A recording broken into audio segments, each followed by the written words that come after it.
Hello and welcome for another tips and tricks. So alam nyo ba na napakarami ng mga content creators ang kumikita sa Facebook sa pag-post lang ng picture, text, at mga quotes? So sa videong ito, ay ituturo ko naman yung simpleng paraan kung paano gumawa ng picture post, text, or quotes sa Facebook, gamit ang Artificial Intelligence, o AI tool. So kung interesado ka sa tips and tricks natin ngayon, ay panoorin ang video hanggang matapos upang malaman ang step-by-step na gagawin natin. So let's proceed.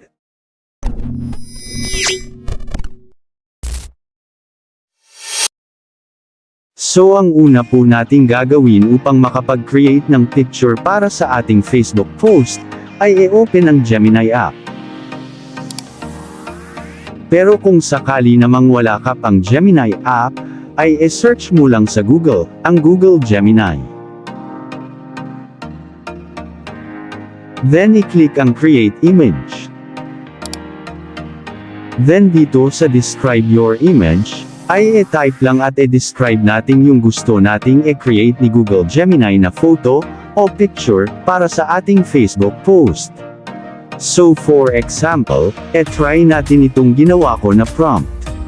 Create an image of cute puppy poster, with a inspirational quote.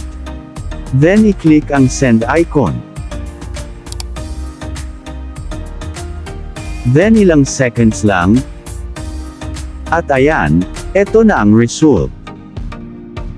Isang cute na puppy na may nakalagay na quote. Every day is a new adventure, at sa ibaba naman ay, chase your dreams, and maybe a few squirrels. So napaka-astig diba? At free lang po yan, kahit ilang photos, o posters pa ang gawin natin dito kay Google Gemini. At para naman mas saved sa phone natin, ay i-tap lang ang picture, o photo. Then i-click ang download icon na ito. Then pwede na nating i-post sa ating Facebook page. So ganyan lang po kadali mag-create ng photo, o picture dito sa Google Gemini AI, para sa ating Facebook post. So ngayon ang sunod naman natin gagawin ay gagawa tayo ng mga quotes para sa ating text na post sa ating Facebook. So dito sa My Ask Gemini, e-type lang natin yung ating prompt. Create 5 inspirational quotes about success. So sample lang po ito. Pwede po kayong gumawa kahit anong mga quotes na gusto nyo, about love, nature, success, kahit ano, depende po sa inyo. Then i-click ang send icon. Wait lang po tayo ng ilang seconds. Then eto na yung na-generate na 5 quotes, na pwede nating e-post sa ating Facebook page. So ngayon ay i-try naman natin i-post sa ating Facebook page itong isang quote. E-copy lang natin ito. Then i-open natin ang ating Facebook.